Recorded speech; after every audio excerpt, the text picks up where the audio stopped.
Bien, bonjour à tous. Donc, tout d'abord, au nom de IALR, de tout l'ensemble du bureau d'IALR et de la communauté IALR, je tiens à vous euh, faire la bienvenue, donner la bienvenue en fait pour cette session, ce premier session webinar en direct de IALR. Donc, vous avez vu, la première session sera donc sur les césariennes, les nouveaux blocs mieux que la morphine par Jean-Christian Sled de Montpellier. Alors, on s'est raté en septembre, on s'est raté pour les raisons que vous connaissez, hein, bien évidemment, pour le présentiel. On a voulu, la parue naturelle à IALR et au bureau, de pouvoir prolonger le moment scientifique et de convivialité qu'est la session IALR à l'ASFAR par ces sessions web digitales pour lesquelles vous allez pouvoir participer, bien évidemment, en fin de topo, enfin pendant le topo avec vos questions que moi je vais recueillir parce que je vais être votre modérateur ce soir. Et donc, en fin de session, nous allons pouvoir détailler les questions que vous aurez proposées un maximum. Je pense que Jean-Christian aura donné pas mal de réponses déjà pour beaucoup d'entre vous. Alors, donc c'est la première session d'IALR, il y en aura deux autres. Un pour la chirurgie de la hanche avec Arnaud Allouin de Lille, ce sera le 2 décembre, et il y en a une le 14 décembre avec Régis Fusier pour la chirurgie mammaire, on va dire, et toute la LR analgésie dans le contexte de la chirurgie mammaire. Ce soir, nous avons donc Jean-Christian Stett, nous avons le plaisir d'avoir un anesthésiste confirmé dans la matière d'analgésie obstétricale, la césarienne, les nouveaux blocs mieux que la morphine. Je vais juste donner quatre éléments fondamentaux finalement qui sont importants dans le cas de la césarienne. C'est d'une part, c'est que l'arachimorphine, qui reste encore le Graal pour pas mal de personnes, parce que c'est facile, c'est reproductible, mais est-ce que c'est si bénéfique que ça? Donc, on va donc le voir. Ne pas oublier que les césariennes sont pourvoyeuses de douleurs chroniques dans 7 à 10% des cas. Ce n'est pas négligeable, d'autant plus que les femmes sont jeunes. Et qu'il faut savoir si la chirurgie elle-même peut influencer ces éléments. Je pense que Jean-Christian va aborder ces éléments-là. Et enfin, est-ce que d'autres éléments comme les urgences, les manipulations rapides peuvent aussi donner des douleurs aiguës post-opératoires différentes de la césarienne programmée? Enfin, les recettes locales peuvent-elles s'appliquer de manière plus générale? Est-ce que c'est plutôt lié à l'ancienneté, le côté un peu master des praticiens? Donc, je lance tout de suite Jean-Christian Slett de Montpellier à Montpellier pour son topo césarienne et nouveaux blocs mieux que la morphine. N'hésitez pas, les questions, je les recueille et à la fin, on en parle. Jean-Christian, à toi. Merci, bienvenue à tous. Là, vous êtes chez moi à Montpellier. Donc, on va aborder la question. Le but, c'est d'aller plutôt vite pour qu'on puisse discuter longuement après. Donc, voilà, les césariennes, les nouveaux blocs, est-ce qu'on arrive à faire mieux avec que la morphine? Ça, c'est, on va dire, une question, une approche. Donc, je précise bien sûr que je n'ai pas de conflit d'intérêt, c'est la question habituelle. Donc, on va essayer de définir un petit le cas dans lequel nous nous trouvons. Donc, la césarienne, maintenant, c'est à peu près 20% des naissances et l'objectif à atteindre. Donc, ça nous fait à peu près 150 000 césariennes par an en France, dont la moitié se font dans le cadre de l'urgence et l'autre moitié, donc, dans les césariennes programmées. Donc, on a vu au fil des années, depuis les années 90, l'arrachi-anesthésie qui a fait son introduction majeure, laissant, reléguant en deuxième place les péridurales, même pour les césariennes programmées, puisque c'était la norme à un moment donné. Et puis les anesthésies générales, elles ont quasiment disparu, j'ai envie de dire presque malheureusement, parce que du coup, tout le monde a peur de l'anesthésie générale obstétrique. Donc les douleurs post-opératoires, c'est un vaste débat et il y a, on va dire, un petit article qui est toujours intéressant à lire, qu'il faudrait qu'on ait tous dans nos archives. C'est une revue de 2013 d'Allemand qui avait fait un petit peu le point, qui avait essayé de classer les 179 interventions type en pour déterminer quelle était l'importance de la douleur en post-opératoire. Et ils avaient classé la césarienne en position 9 sur 179 types d'interventions. Il faut se souvenir que c'est une équipe allemande et qu'à cette époque-là, l'Allemagne est un pays où on pratiquait beaucoup, et encore maintenant, l'anesthésie générale pour la césarienne. Donc, la douleur post-opératoire de la césarienne, on va dire qu'il y a deux composantes, on va rester très classique. Il y a la composante somatique qui concerne la paroi abdominale et une composante viscérale qui concerne l'utérus. Et dans le symptôme habituel de ce qu'on appelait les tranchées, les douleurs de contraction de l'utérus post-césarienne. Et toutes ces interventions surviennent dans un contexte maintenant de réhabilitation précoce, donc ERAC en anglais maintenant. Donc, par curiosité, je vais juste vous définir un petit truc qui est intéressant à savoir, c'est ce qu'on définit, comment on appelle, qu'est-ce qu'une sortie précoce selon l'HAS. Donc, c'est tout ce qui survient après l'accouchement normal, c'est vraiment le troisième jour. Et pour une césarienne, tout ce qui survient avant le quatrième jour. Donc, il y a du chemin à faire encore pour faire des sorties très précoces dans les maternités en France. Donc, la morphine intrathecale, eh bien, écoutez, c'est comme on disait tout à l'heure, c'est le Graal et le gold standard. Mais est-ce que c'est vraiment réellement le cas partout? En fait, quand on fait des enquêtes, pas des enquêtes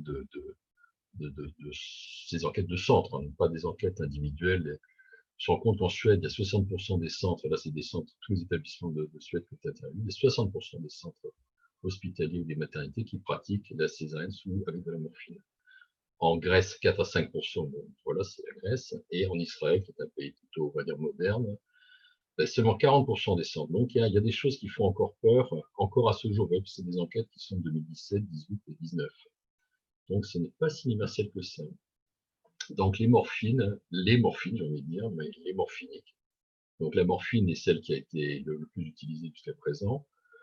On a réussi à trouver un consensus assez rapidement pour des posologies de 100 à 150 microgrammes de morphine. C'est celle qui semble apporter le moins de problèmes, notamment respiratoires, parce que c'est la grande crainte. Et vous voyez, déjà, ça date, c'est relativement ancien, puisque ça date déjà en 88, les études qui ont mis ça au clair.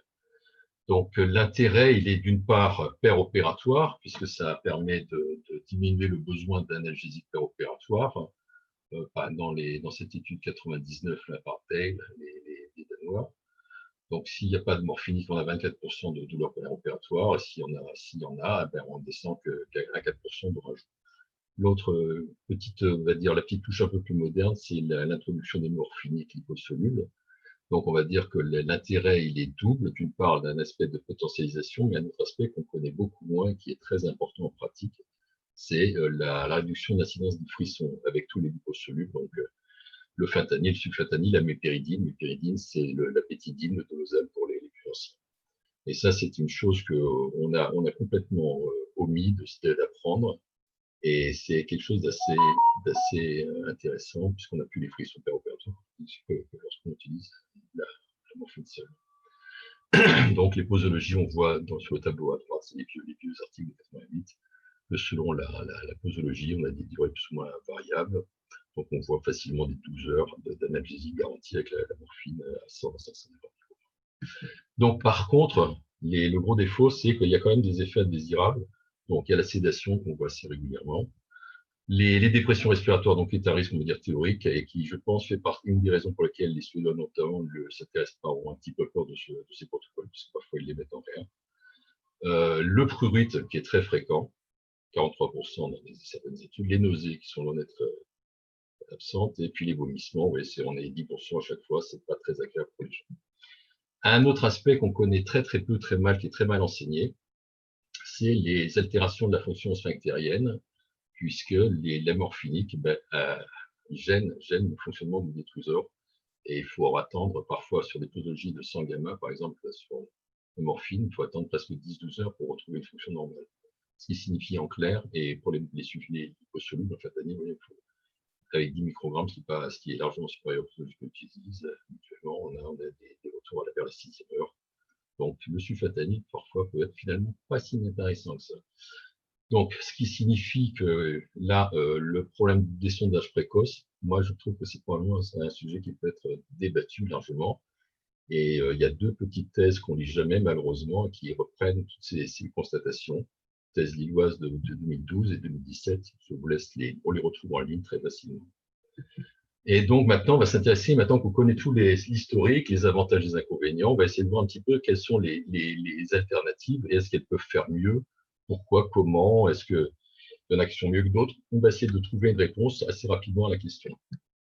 Donc dans les études cliniques, est-ce qu'on évalue dans les consommations d'analgésiques sur une période de 24 heures partant de 6 heures, les délais avant la première demande analgésique et le pourcentage en fonction du temps, donc sous forme de tableau de graphique. Donc la même chose sur les douleurs moyennes au repos, à l'effort, par tranche de 6 heures ou 24 heures, le score de satisfaction des opérés, et bien sûr les survenus des effets indésirables, puisque c'était finalement ce qu'on reproche un petit peu aux morphiniques. Est-ce qu'on arrive à faire mieux de ce point de vue-là? Donc on va passer en revue un petit peu toutes les alternatives qui existent, les plus répandues, les plus connues. Donc, on va commencer par le TAP dans le cadre de la césarienne. Là, c'est, on va dire, historiquement le premier qui est sorti. Et il y a eu tellement d'articles que finalement, on a réussi à avoir 2 méta-analyses apparaître. donc de 2012, 2012, les deux d'ailleurs. Et en fait, quand on les compare, on va faire très simple, on va faire un peu de match de foot. Globalement, quand on fait TAP sans morphinique versus placebo sans morphinique, ben c'est le TAP qui gagne. Donc déjà, on sait que le TAP, ça marche si on fait une rachis simple. Ça améliore le score douleur. Et en fait, globalement, ce qu'il faut retenir, malgré tout, malgré une époque très, très glorieuse du TAP, on s'imaginait qu'il y avait l'effet réservoir, etc., qu'on avait des analgésiques qui duraient 12, 24 heures. Il faut être un petit peu plus raisonnable, avoir des durées d'efficacité de l'ordre de 6, 8 heures maximum. Donc, après, l'autre, si on compare TAP plus morphinique versus morphinique, ben, c'est match nul. Donc, finalement, le TAP, rajouté à la morphine, ben, ça apporte pas grand-chose. C'est assez triste, mais c'est comme ça. Donc, l'autre question, c'est comment fait-on? Est-ce que la morphine intratécale versus le TAP sans morphine, est-ce que c'est intéressant? Ben oui, finalement, ben, la morphine, ben, toute seule, ben, fait finalement mieux, tout simplement. On voit sur le tableau là, de type, le schéma de type Kaplan-Meier, vous voyez, sur les doses, les périodes de 10 heures, vous voyez, finalement, il y a des grands écarts. Et finalement, ben, l'intratécal, finalement, fait très, très bien aussi. Donc, voilà, on en est à ça. Donc, la grande question, après, les aspects techniques qui se posent par rapport à cette technique de TAP. Donc, c'est la voie latérale qui est finalement la voie la plus fréquemment utilisée, la plus facile, c'est celle qu'on connaît tous, qui est largement utilisée, qu'on a tous domptée au fil des années. Et puis, il y a la voie latérale. Et puis, maintenant, il y a une voie postérieure qui a été décrite, qui est assez proche du QSB, par voie, enfin, le QSB 2. Et on semblerait qu'on est dans une étude une petite meilleure efficacité lorsqu'on affine par voie postérieure. Bon, pourquoi pas? Ça pourrait être peut-être un QSB déguisé. Après, malgré tout, ces TAP, est-ce que c'est une solution, est-ce que c'est une technique qui est simple, innocente, inoffensive? Ben, pas tant que ça finalement, parce qu'en fait, il y a eu pas mal de complications, notamment un type de convulsion. On ne parle pas des perforations d'organes, ça ne va pas aller là-dedans, mais c'est essentiellement des problèmes de convulsions liées à des surdosages, notamment parce que les posologies étaient trop importantes, les concentrations, c'est notamment du 7,5. Et il y a une étude qui était en plus par exemple PLOS-ONE, et l'étude contrôlée a été interrompue en raison de convulsion, ça s'est arrêté là net. Donc c'est pas une technique anodine. Ce qui a fait faire à l'équipe de Sultan, la Carmelo, une petite méta-analyse pour arriver à une conclusion très simple, très pratique, et ils se sont rendus compte que les faibles concentrations, bon, on parlait en équivalent de bupropion, supérieur ou inférieur à 50 mg, ben, finalement, les faibles posologies étaient aussi efficaces et en évitaient probablement les effets de surdosage. Donc, c'est une notion à retenir. L'autre problème, c'est finalement, c'est les problèmes d'obésité, parce qu'un TAP chez un obèse, c'est pas toujours très simple à réaliser. Et en plus, quand on regarde bien, lit bien les articles, ce qu'on ne fait jamais correctement, on se rend compte que les critères d'exclusion de ces études pour les TAP, notamment, c'est des BMI supérieurs à 35. Je vous rappelle que tous, nous voyons de plus en plus de charmantes dames dont le dos est à peu près ce qu'on voit là sur l'image de droite. Et il est admis que l'échographie et l'obésité, c'est source de difficultés. On le voit en obstétrique, les gynécos le savent très bien quand ils font les musicomorphologies qui sont toujours embêtés. Et je vous recommande de vous intéresser un petit peu à cet article-là italien qui donne son point de vue, le pour, le contre, sachant que finalement, on peut y arriver, mais il ne faut pas être si mauvais que ça, il faut être bon. Voilà. Donc, tant et si bien qu'il y a une solution, le chirurgien est tout à fait capable de faire un TAP lui aussi. Quand on n'y arrive pas, ou qu'on n'a pas envie, il y a le STAP, le Surgical TAP, donc par voie endocavitaire. Donc le transverse, ben, il le voit, il le sent, il passe son aiguille, derrière il passe entre les deux feuillets, au pif, et ça marche très bien. Puisqu'il y a eu une étude qui est parue dans l'IJOAL en 2018, où on compare le STAP versus le TAP dans le cadre de la césarienne, et on arrive aux mêmes résultats. Donc finalement, ça peut être un plan B aussi, lorsque le chirurgien est désespéré de l'anesthésiste ou qu'on est désespéré de la patiente. Donc ça peut être une réponse. Après, on va passer à une technique qui est un petit peu plus, qui en France n'était pas très appréciée ces dernières années, qui sont toutes les techniques d'infiltration pariétale en injection simple ou en infiltration continue. Donc en France, on est sûrement resté sur les critères de l'étude la méta-analyse de 2009, où finalement, bon, ça a apporté quelque chose, mais pas grand-chose. En fait, il y a une multitude d'articles qui sont parus avec le temps pour finalement arriver à la conclusion en 2016, qui parut dans le JA, que finalement, c'était une alternative qu'on pouvait tout à fait accepter, au même titre qu'on accepte très bien maintenant les infiltrations de genoux, d'épaule, etc., dans la chirurgie orthopédique. Donc, ce n'est pas si nul que ça, bien au contraire, on va essayer de le trouver. Donc, la question, c'est de savoir où on injecte surtout. Donc, l'injection peut se faire, on regarde un petit peu toute la littérature, elle se fait en sous-cutané, elle se fait sous le fascia donc, des doigts, en intramusculaire même, ensuite en rétromusculaire et en prépéritonéal, en sachant que prépéritonéal, peut être confronté à un problème, puisque maintenant la grande mode est de plus fermer le péritoine. Donc ça, c'est les niveaux. Et quand est-ce qu'on le fait? C'est quand on le fait. Alors, il y en a qui le font en préopératoire, il y en a qui le font en post-opératoire. C'est-à-dire que la tendance, c'est plutôt faire en post-opératoire, c'est plus simple à réaliser dans le cas d'une césarienne surtout. Qu'est-ce qu'on injecte? Bon, ben là, on voit encore une fois une multitude de choses. Des anesthésiques seuls, bon, de tout type. Généralement, c'est des anesthésiques d'action, Neuropi et Marcaïne. Bon, Marcaïne, en France, ça disparaît un petit peu.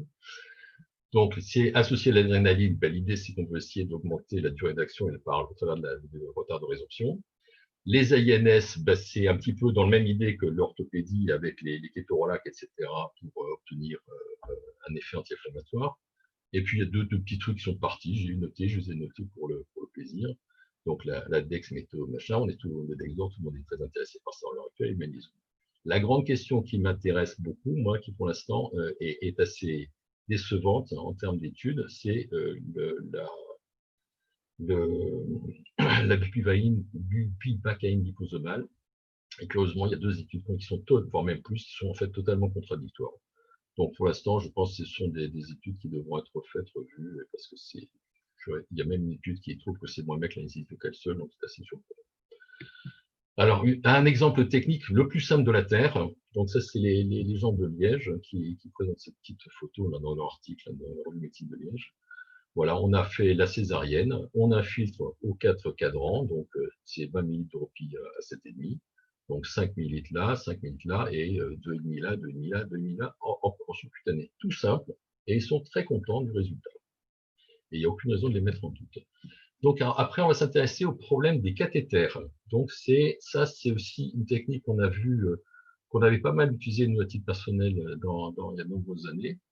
Donc, c'est où est-ce qu'on place ce foutu cutané, ce biberon. Donc, dans un premier temps, nous, on l'a utilisé en sous-cutané.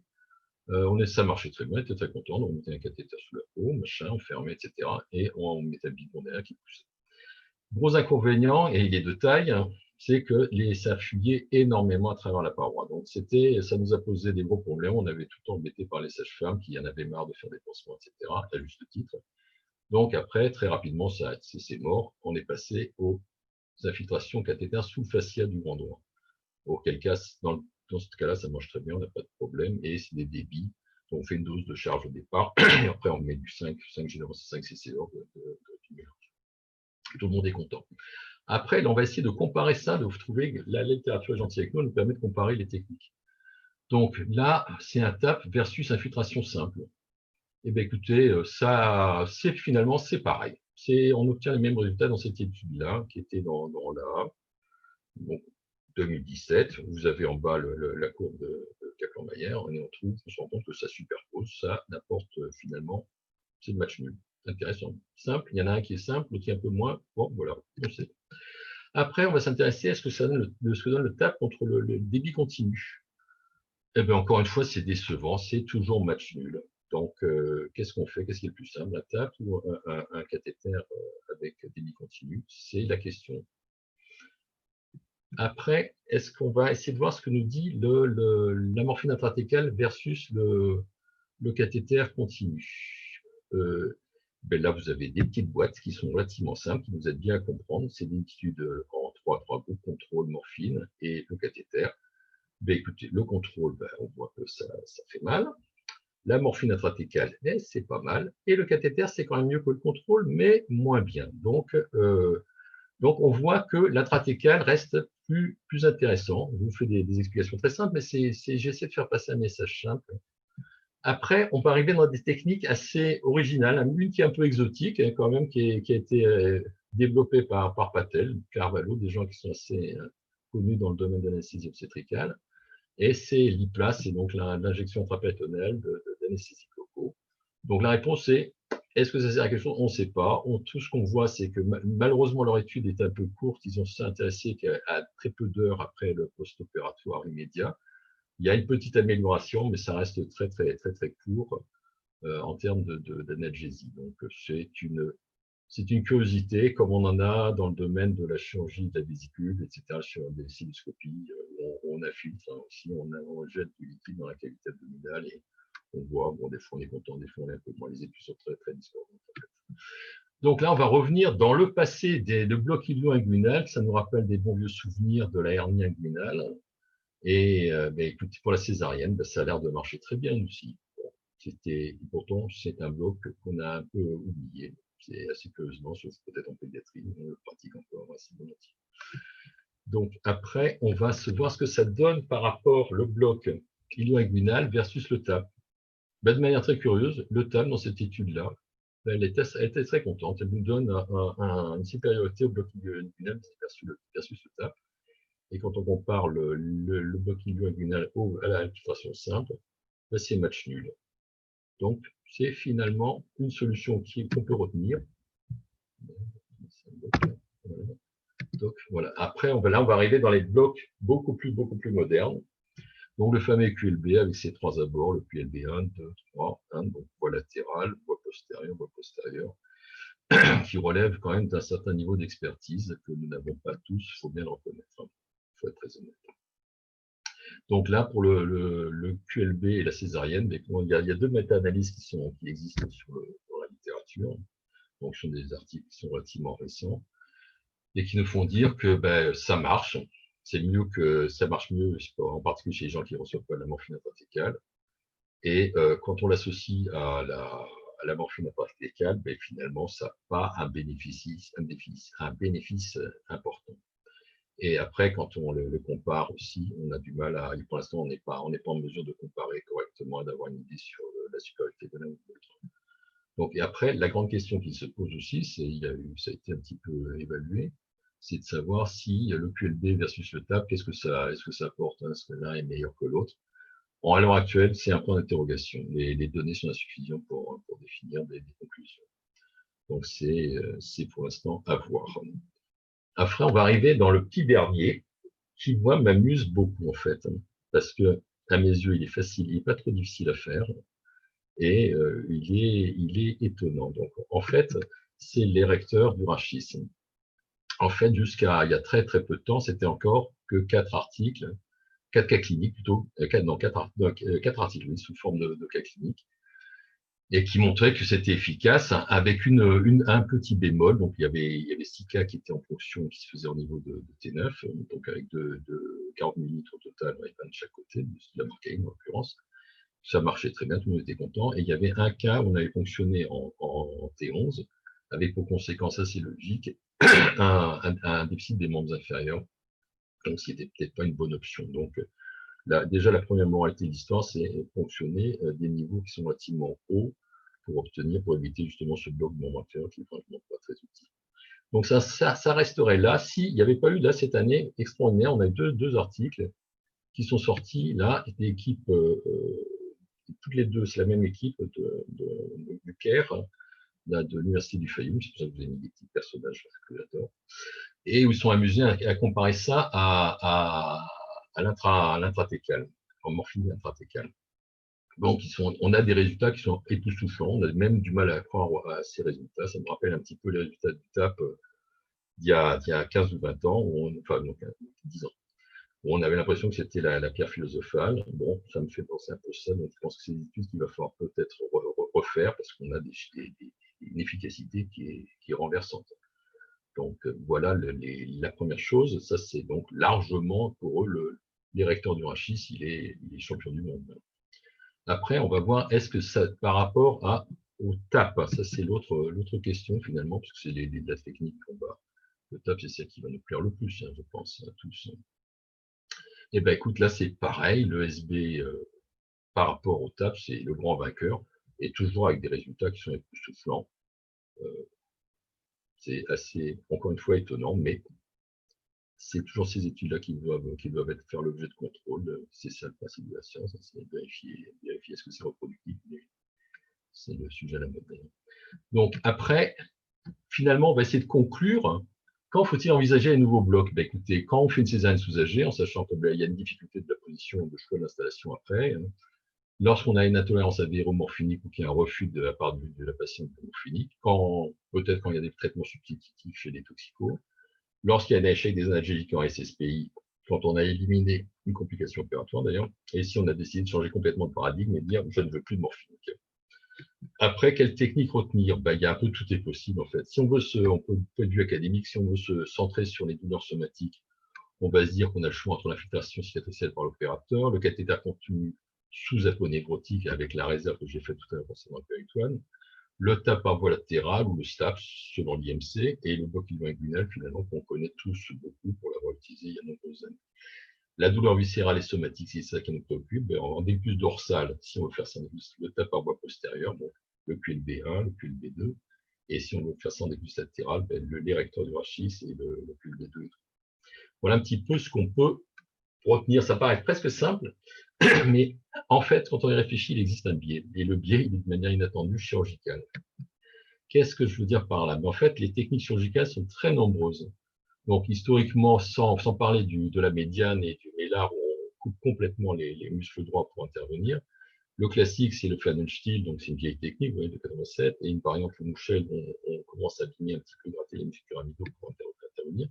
Après, depuis quelques années, on a le Joel Cohen, le Stark, le Badash, c'est exactement la même intervention, mais ça apporte des différences selon la version des choses. Donc, en gros, il n'y a pas de décalement de la ponévrose des grands droits, il n'y a pas de compresse abdominale, il y a l'absence de clivage du péritoine presse segmentaire, il n'y a pas de fermeture du péritoine discoutérien pariétal, il n'y a pas de suture de graisse sous-cutanée.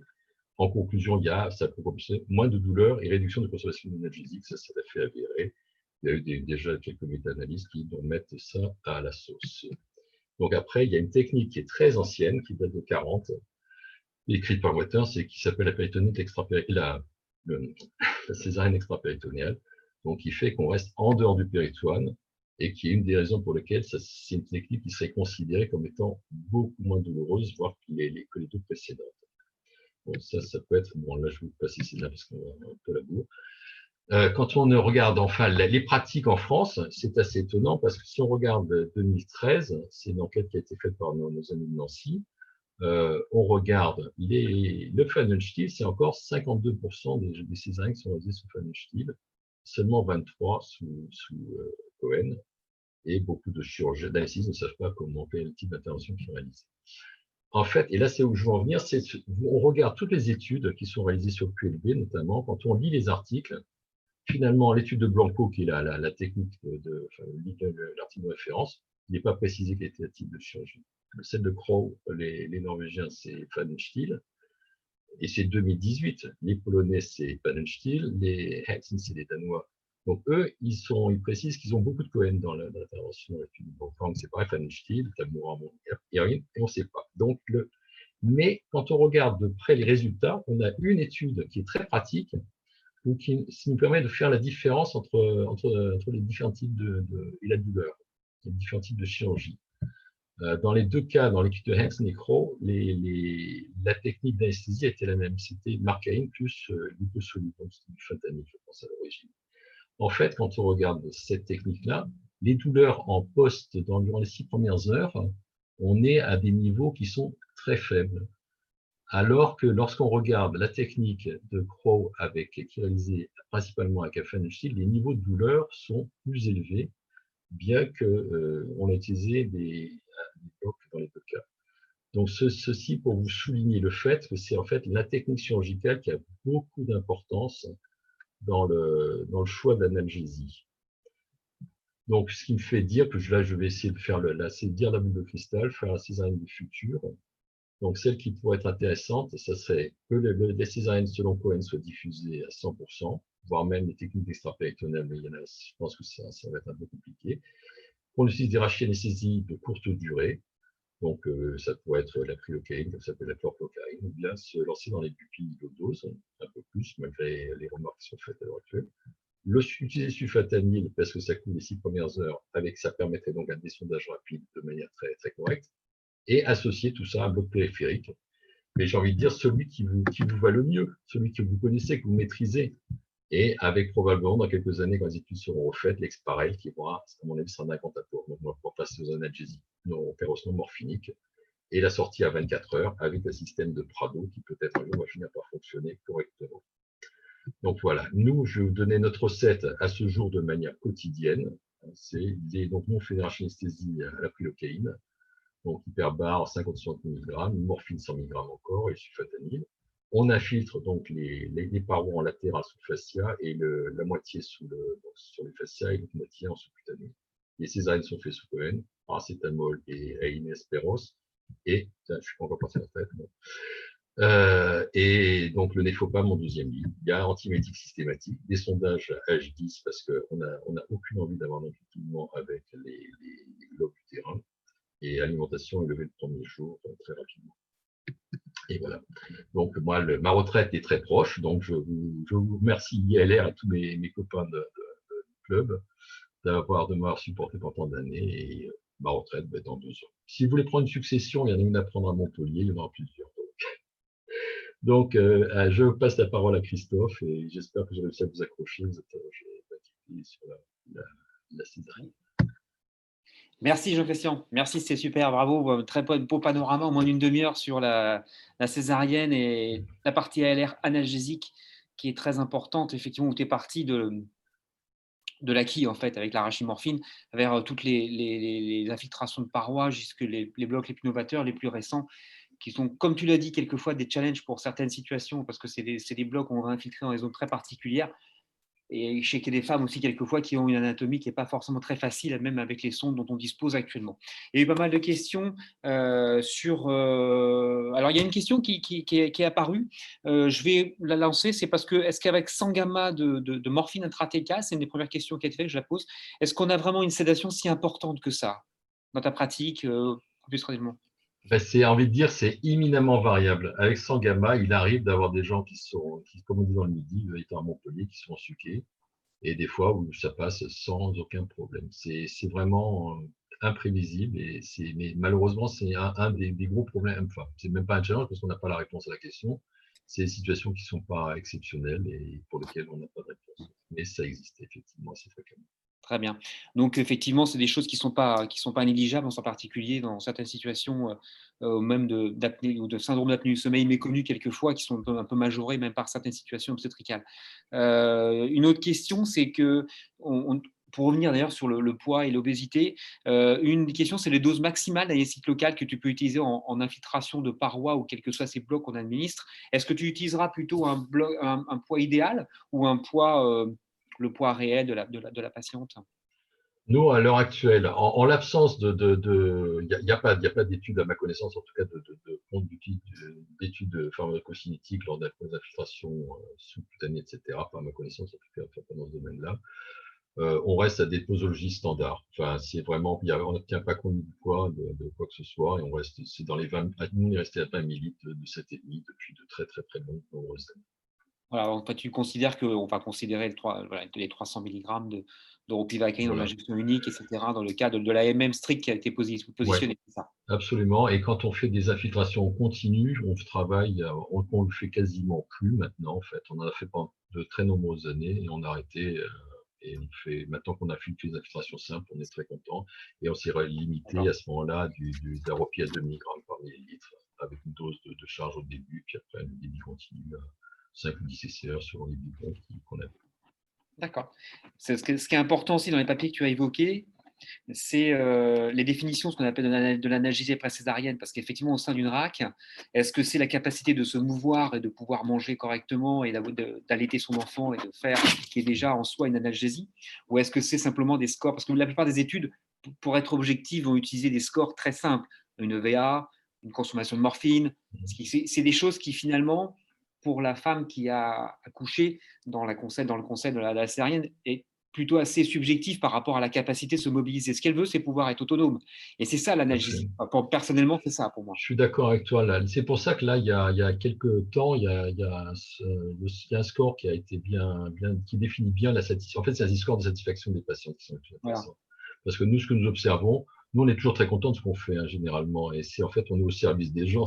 Donc, les scores de satisfaction sont beaucoup plus importants. Il y en a deux, là, enfin, les mêmes qui ont été utilisés dans le cadre de ces césariennes programmées, dans la césarienne qui sont en train de devenir les scores de référence. Et c'est effectivement, je pense que si tu as raison, c'est le plus important, c'est les gens, c'est pas ce qu'on observe. Et en plus, si on regarde bien, quand on analyse bien, c'est ce qu'on fait jamais correctement en fait.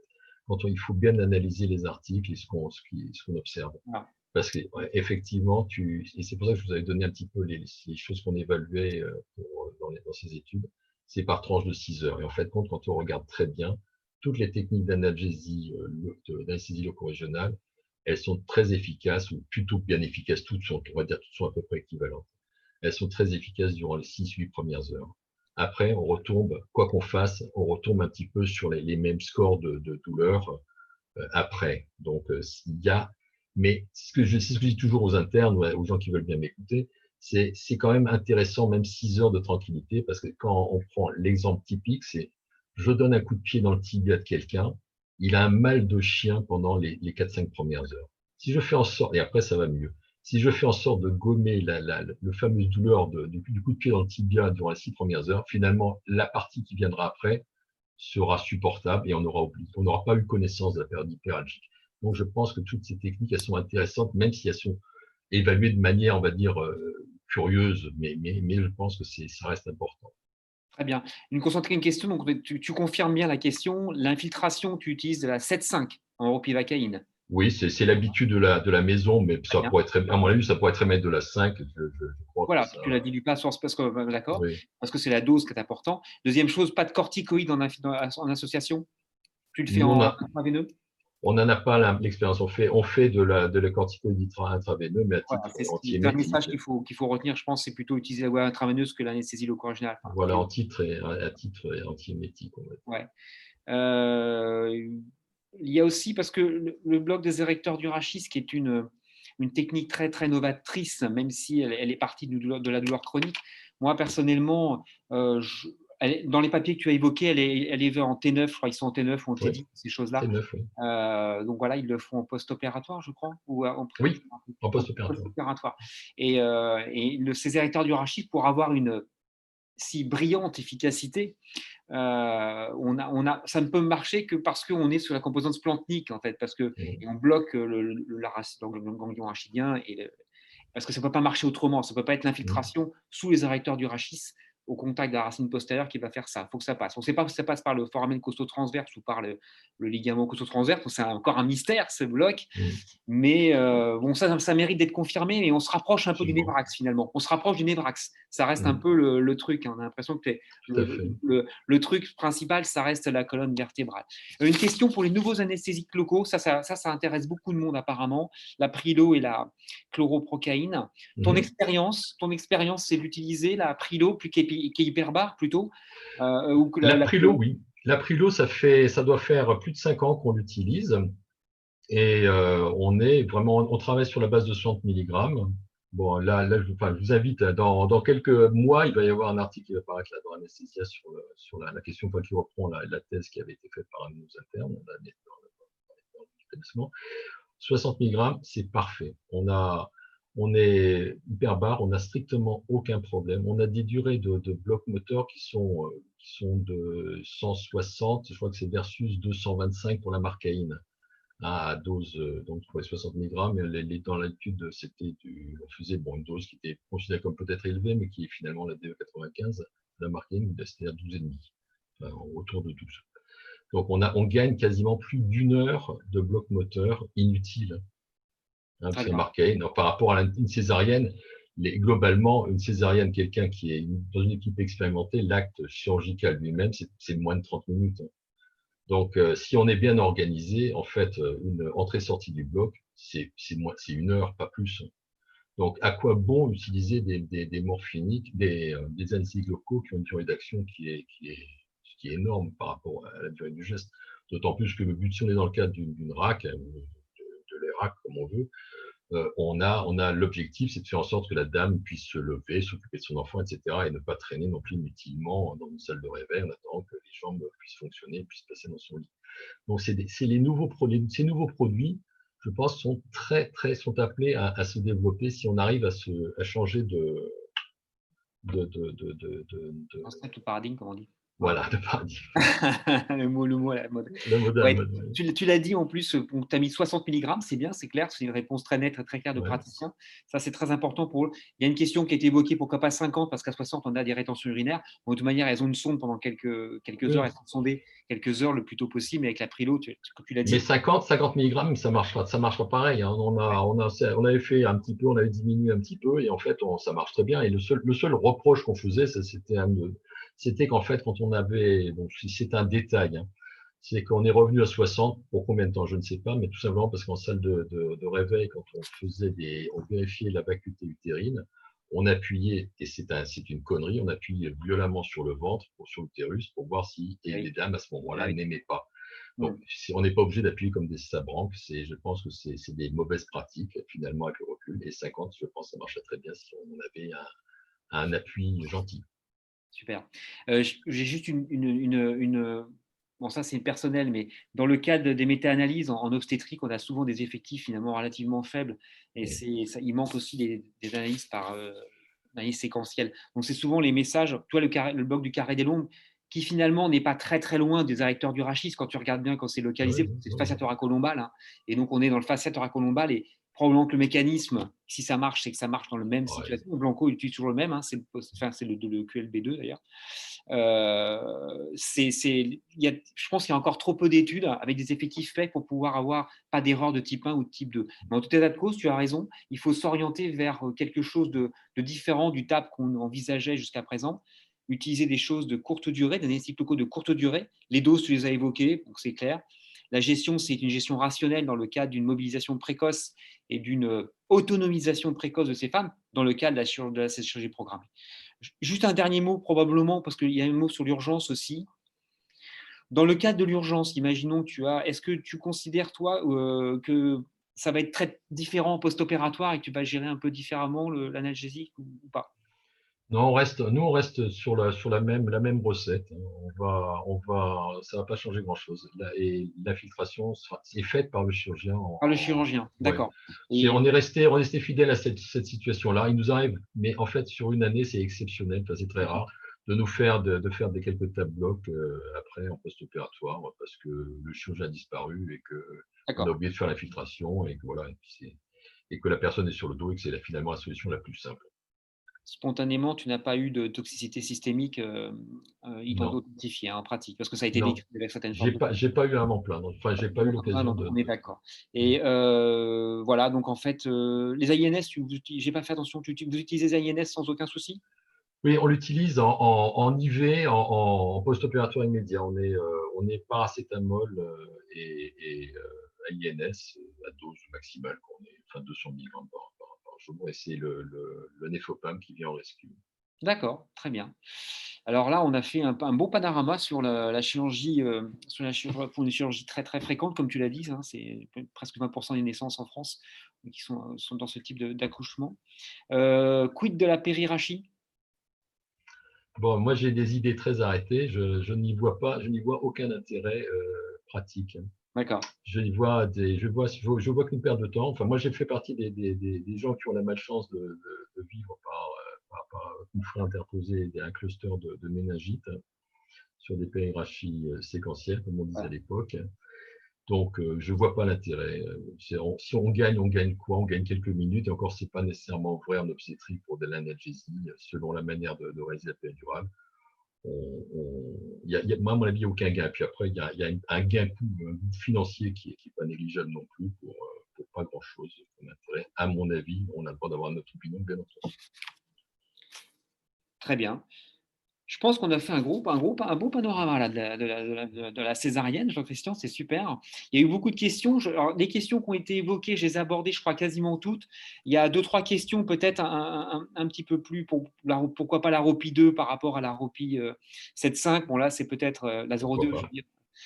Bon, là, je pense qu'on est plus dans ce qui est important, comme tu l'as dit, c'est plutôt la dose qu'on va administrer. Donc peut-être que le volume de la solution va être inconséquent.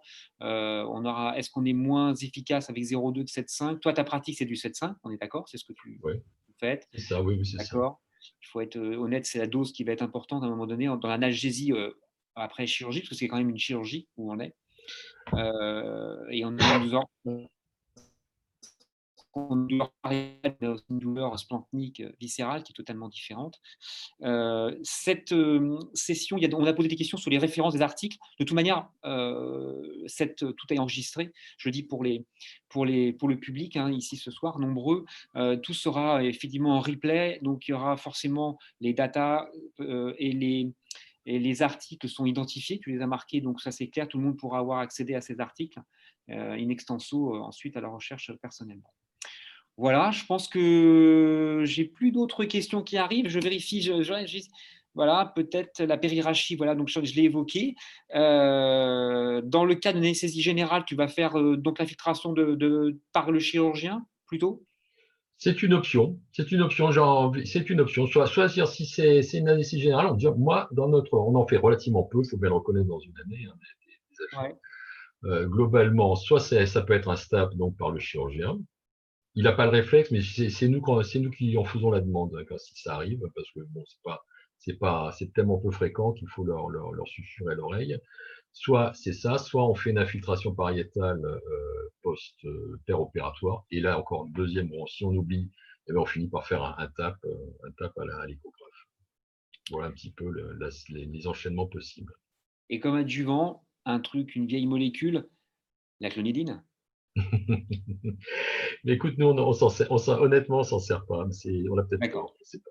La clonidine, parce que la clonidine a montré pas mal de bénéfices, mais ça a une très longue durée d'action. Alors là, la sédation, on l'a quand même, hein, surtout en intratécal. La clonidine en périneural, je dirais, ou en tout cas en infiltration entre les fascias, c'est quelque chose qui est finalement relativement peu intéressant dans le cas là, parce que c'est tellement résorbé, il y a une telle surface de résorption et de dilution que c'est probablement peu intéressant. L'intratécale est intéressante, mais il y a la sédation, les effets hémodynamiques qui ne sont pas négligeables. Donc, je pense pas, je réponds à ta place, même si je Oui, n'utilise vas-y, pas, oui, mais ne te gêne pas. la clonidine, c'est intéressant quand on veut, mais à petite dose, en sachant qu'il peut y avoir un effet aussi, je parle pour l'intratécale, au niveau néonat, mais ça, c'est un autre problème. Donc, je vais faire un petit résumé peut-être de tout ça, éventuellement, pour tout le monde, même si tout le monde pourra avoir accès effectivement en replay, bien sûr, sur la plateforme Invivox, que je remercie bien de nous avoir participé pour cette première session webinaire. D'abord, je remercie Jean-Christian d'avoir été le premier DLR à faire cette session. Bravo, Jean-Christian, à Montpellier. À Rennes, nous, ici, c'était parfait pour te recevoir et discuter avec vous. Donc, la rachimorphine, c'est encore un standard qui peut être utilisé bien évidemment, mais il faut peut-être savoir le raisonner et proposer vers autre chose, savoir que ça a des effets secondaires pas négligeables. Les blocs de parois de différentes manières peuvent être utilisés avec échographie ou par le opératoire, en opératoire en respectant les doses et la 7,5 pour la ropivacaïne. Proposer peut-être des anesthésistes locaux de courte durée d'action, de plus courte durée d'action que la bupivacaïne pour les anesthésies en particulier. Réduire les adjuvants type opiacés plutôt liposolubles que hydrosolubles. Mobiliser rapidement les patientes. Les nouveaux blocs, que sont les blocs directeurs du rachis en particulier, demandent encore à être nettement évalués avec, disons, des endpoints qui sont plus des scores de récupération, des quality of recovery, peut-être. Et peut-être le mécanisme est encore incertain.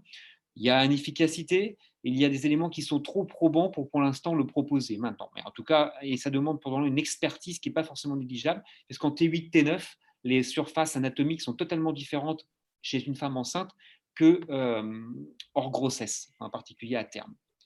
Voilà. Je pense qu'on va clore cette session. Il y a eu pas mal de gens énormément de gens qui se sont connectés. J'ai respecté, on a respecté le timing, on a respecté l'objectif. Merci Jean-Christian. Une petite dernière. En cas d'AG à froid, l'intubation crash reste-t-elle un dogme? Ça n'a rien à voir avec l'analgésie Bah écoute, médicale, mais je veux bien répondre. vas-y, réponds à celle-là. Effectivement, c'est un sujet qui est intéressant, qui est débattu. C'est toujours la même histoire. Ça tourne autour du sélic, de la cellocurine, Voilà, de l'agent d'induction. Ça tourne toujours autour de ça. Et encore une fois, en obstétrique, pour moi qui suis maintenant, on va dire, en fin de carrière, j'ai entendu tellement de choses que les pratiques je sais elles vont évoluer. Il faudra du temps, mais elles vont évoluer. L'acylocurine n'est probablement pas nécessaire pour intuber, mais ça, vraiment, je casse un dogme. Le taupental, ben, écoutez, il faudra peut-être venir au diprivant un peu ceux qui veulent pas. Le sélic, on sait que c'est pas une aide à l'intubation, c'est une gêne à l'intubation bien souvent. Et pour finir, je vais être encore plus vilain. Je veux dire que probablement pour une césarienne, la place du masque laryngé parfois, bah, elle mérite d'être réfléchie. Hein. C'est un sujet, encore un autre sujet, mais c'est voilà. c'est une ouverture pour d'autres éléments que Voilà. peut-être IALR abordera très prochainement. On en reparlera. Je remercie tout le monde pour toute cette participation. Merci Invivox. Merci Jean-Christian. Et vous avez en fait sur l'écran, nous vous présentons en fait les prochaines sessions. Vous avez donc Arnaud Allouin qui va intervenir de Lille, qui va nous faire un topo sur l'ALR de la chirurgie de la hanche pourvu que ça marche, le 2 décembre, donc même heure. On sera donc à Lille ce coup-ci. Et le 14 décembre à Toulouse avec Régis Fusier sur les blocs d'opératoire thoracique pour la chirurgie carcinologique du sein. Donc on est vraiment sur un topic très particulier, très important, là aussi pour voir de douleurs chroniques. Merci à tous. Merci Jean-Christian.